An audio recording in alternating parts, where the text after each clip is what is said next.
saya mau lanjut tanya Bang Hari. Siapa? Bang Khalid. Bang Hari ini, sorry, maaf, secara umur lebih dari Bang Vito. Iya, 31 seru. Iya lah.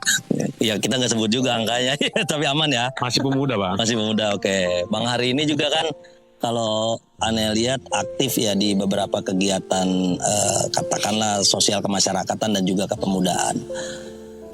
Sengaja hari ini kita bawa dua narsum biar kita punya beberapa sudut pandang terkait ini gitu. Silakan Bang Hari, kita minta pertama profilingnya, kedua mungkin juga bisa bagaimana statementnya atau komentarnya atau penilaiannya terhadap kepemudaan atau kepada kegiatan kemasyarakatan yang seperti tadi Bang Vito bilang gitu, secara global ya atau secara luas. Silakan. Siap. Bang Hari. Terima kasih. Apalah BSD podcastnya luar biasa, kita sudah tonton. Kita juga berharap ini jadi saluran yang diminati lah di Tangerang Selatan, menjadi alternatif lah Bang di podcast lain. Sebagai media kontrol juga ya. Kontrol gitu. Ya yang berpijak bisa ke pemuda, pemerintahan atau lain-lain. Nah, saya memang berangkatnya sama juga sama kayak Vito. Dari banyak hal kenakalan remaja gitu Bang.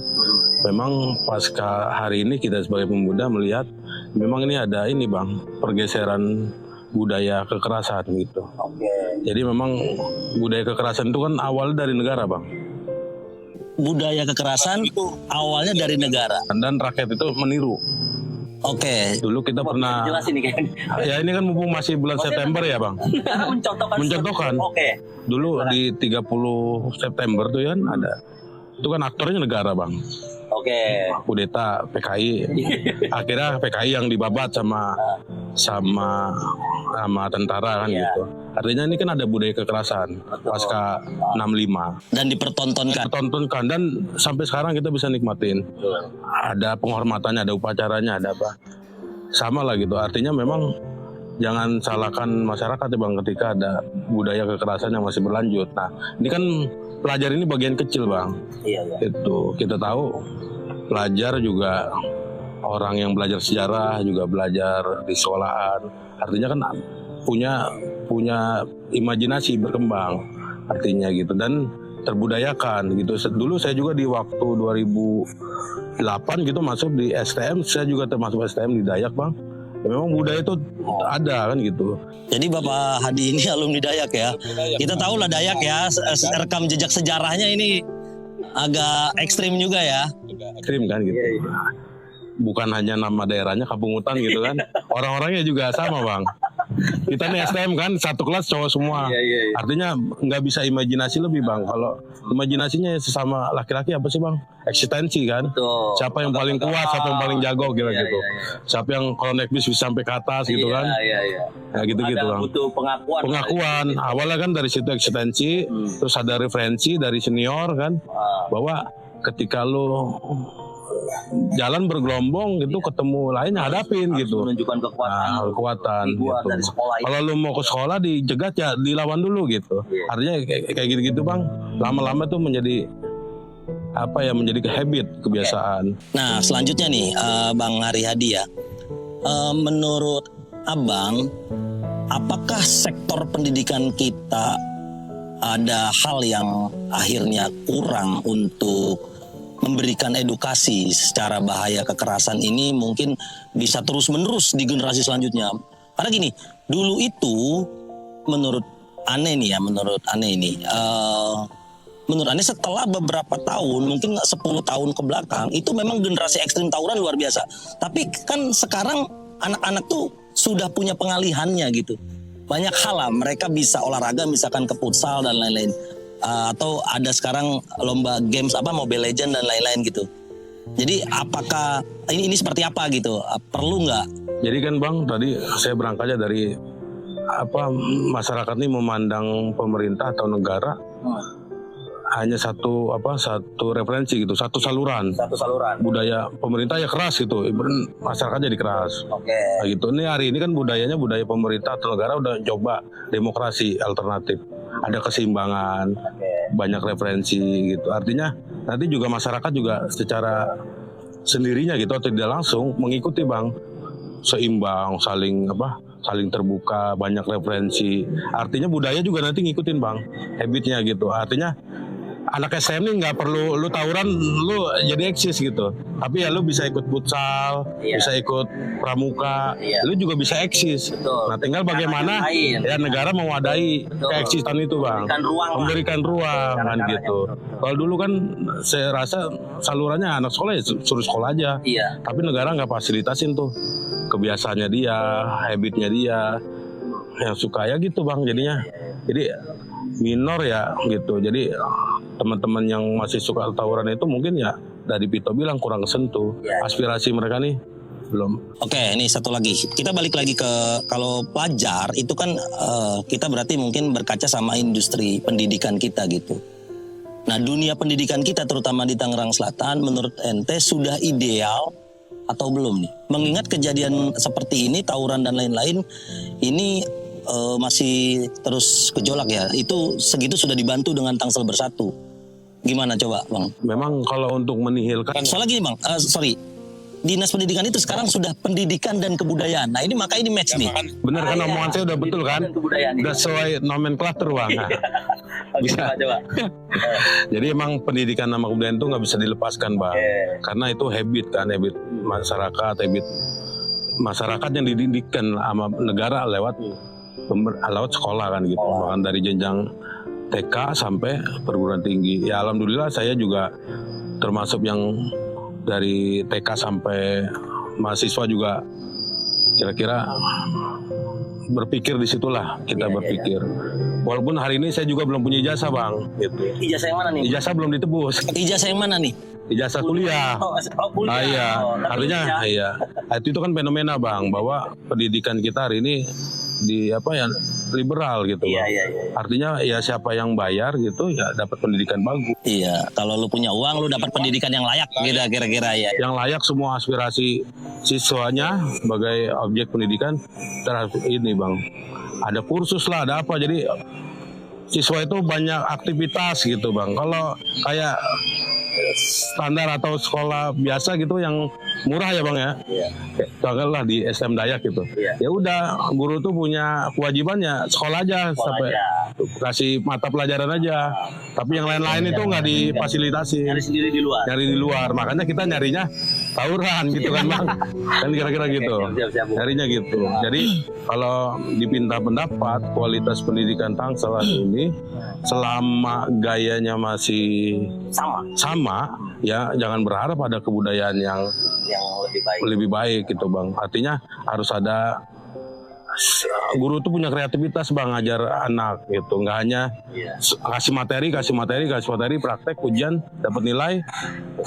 Tapi ada ya secara pribadinya gitu.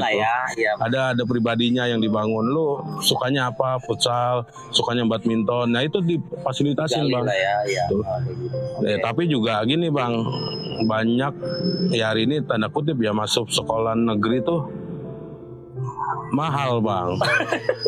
Itu walaupun nomenklaturnya gratis. Atau maksudnya gini Bang, solusinya pemerintah ya sudah di prioritasin aja ya 20% dunia pendidikan itu ya mesti harus turun langsung ke siswa, bukan lagi pegawai, bukan lagi ATK. Udah dibangun aja ruang kelas yang banyak, perbanyak guru-guru. Jadi 20% alokasi APBD tidak hanya di rutinitas gitu Bang. Bikin gedung baru, bikin gor baru gitu kan, itu menarik Bang. Jadi siswa itu merasa terlayani, bukan guru terlayani, apalagi kepala sekolah terlayani Bang. Kan itu. Ya oke. Terima kasih Bung Adi. Ya kalau lihat dari sisi pendidikan SMA terutama ya SMP dan SMA, memang Tangsel itu setahu saya sedang terus mencoba membangun infrastruktur pendidikan secara proses nih ya. Oh, abang kayaknya orang dalam nih tahu. Nanti dulu. Belum selesai ngomongnya. Ya secara proses itu sudah dilakukan, akan tetapi pada kenyataannya ya mungkin ya ini agak lambat, agak banyak hal yang harus diselesaikan lebih jauh. Mungkin itu. Nah, oke, selanjutnya mungkin kembali lagi ke Bang Vito. Lalu habis ini closing dari Pak Hari Hadi ya. Ya, Bang Vito kembali sampaikan bagaimana harusnya dalam hal ini pemerintah ya, yang juga harusnya ikut bertanggung jawab, setuju ya? Setuju.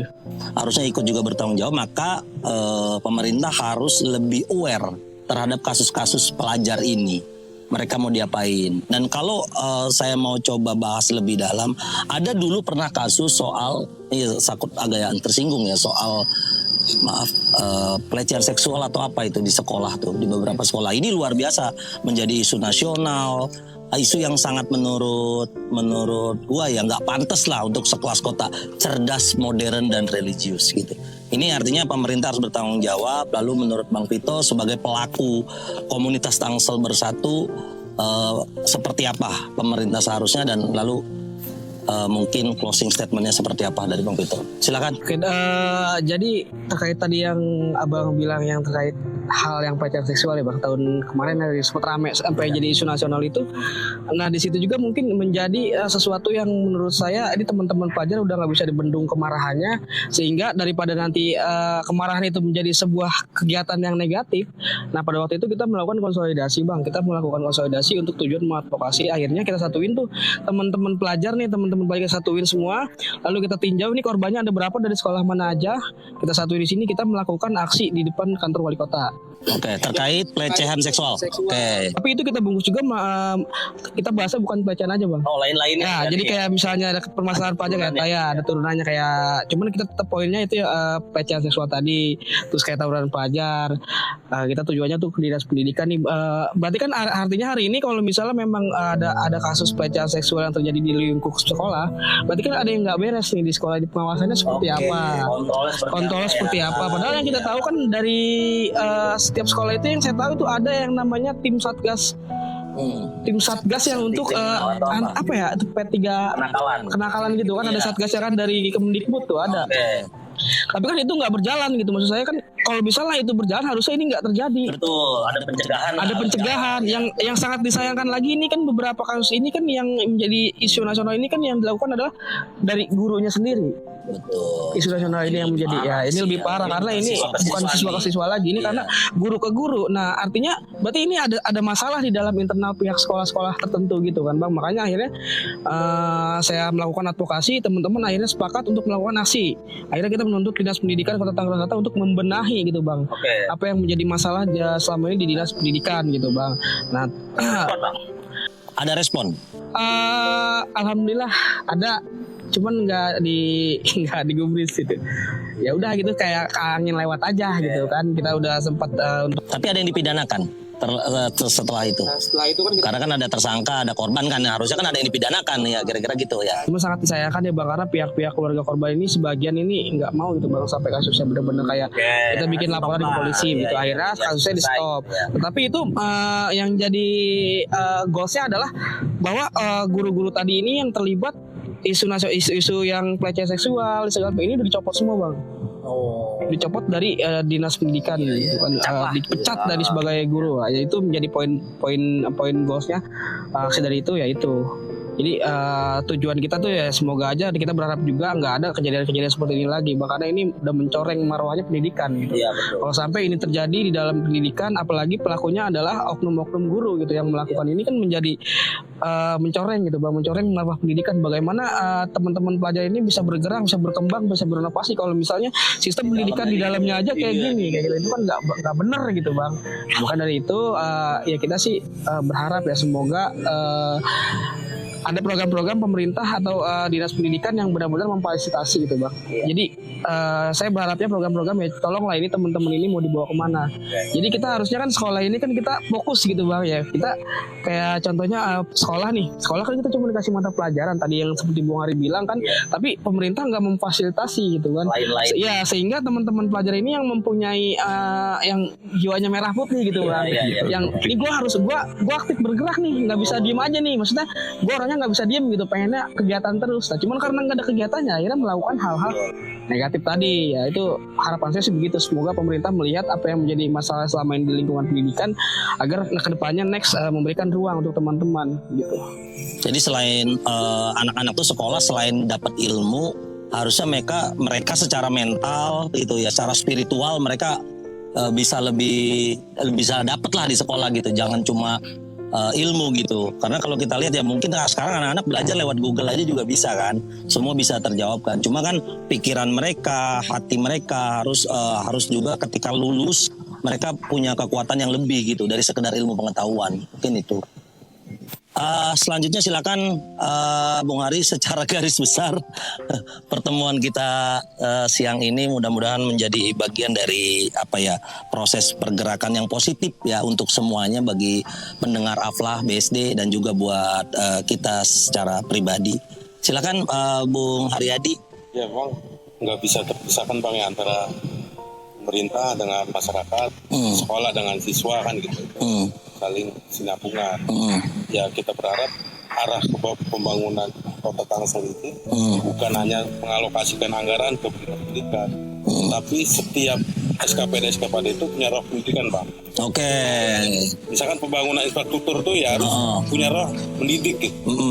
Bukan hanya sekedar proyek gitu. Ada edukasi lah. Iya. Iya. Dia mau bangun gor, ada arah pendidikan buat generasi kita. Misalkan ada dispora apalagi. Dispora apalagi ya. Bukan hanya selain bikin konflik KNPI dan Taruna gitu kan, tapi punya roh pendidikan. Misalkan bikin kompetisi. Dispora ada KONI juga Bang. Ya, kira-kira gitu Bang. Intinya itu yang spesifik lah gitu.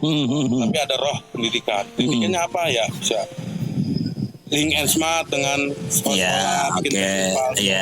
Itu kan ada roh pendidikan. Betul nggak Bang? Betul. Jadi sektor lain SKPD ini harus berbondong-bondong juga ikut memikirkan ya solusi pendidikan dan ekspansi pendidikan yang lebih baik mungkin gitu ya. Apalagi kan ini beberapa tahun Bang, 12 tahun. Mau 17 ya? Iya, kalau nggak ada politik will dari wali kota dan wakil wali kota menggerakkan gitu mesin birokrasinya untuk sama-sama nih ada generasi kita. Ayo dari SKPD pendidikan, infrastruktur, dispora dan lain, ayo kita. Hari ini Prabowo misalkan Pak Subianto, dia punya arah pendidikan kan, bukan dinas pendidikan yang disuruh MBK, dia bikin badan sendiri, badan gizi nasional ya kan, bikin program makan gizi gratis walaupun hari ini prakteknya belum sempurna kan. Masih banyak keracunan, masih orientasinya by project kan gitu. Tapi roh pendidikannya ada. Iya. 20% itu jadi dikelilingin Bang sama anggaran yang besar dari 80 gitu. Artinya gak ada lagi siswa itu merasa gua tuh cuma tugasnya belajar aja. Enggak, tapi lo mengembangkan yang lain, membuat empati yang lain, gitu. Tahu masyarakatnya kan gitu. Itu kan jadi satuan yang gak bisa terpisahkan. Iya. Makanya memang ini ada pergeseran Bang pendidikan dari zamannya Pak Harto ini kan otoriter kan. Satu saluran aja. Hari ini udah reformasi Bang. Saya harap juga pendidikan juga mengasih alternatif. Nggak hanya sekolah di dalam gedung kan, bisa di luar kayak gini. Model-model gaya-gaya mendidik harus lebih terus kreatif lah ya. Iya. Kan podcast biasa di studio, sekarang di luar. Sebagai bentuk alternatif atau bentuk pilihan. Itu loh Bang esensi demokrasi menurut saya. Oke.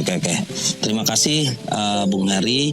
Mungkin kalau saya coba rangkum ya teman-teman Aflah BSD. Saya coba rangkum bahwa pertemuan hari ini terkait kenakalan remaja, lalu bagaimana dunia pendidikan kita. Poinnya adalah bagaimana seharusnya semua sektor harus aware gitu, harus peduli terhadap generasi selanjutnya ini ya. Salah satunya tadi pelajar, anak-anak muda yang baru lulus sekolah yang akhirnya mungkin karena waktunya luang akhirnya mereka menjadi gangster gitu. Nah ini kan juga harus bukan cuma betul ya pengangguran. Nah gue pernah bahas juga waktu itu seharusnya mereka tidak mendeklar diri mereka nganggur ketika mereka mengkaryakan positif dalam pikirannya gitu. Mungkin itu. Jadi poinnya adalah bahwa semua pihak secara ideal harusnya bisa aware terhadap generasi muda, terutama pelajar dan juga mahasiswa atau teman-teman yang anggaplah mendeklar dirinya nganggur.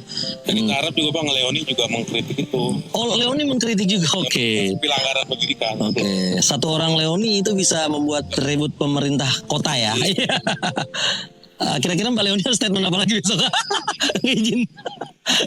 Canda ya.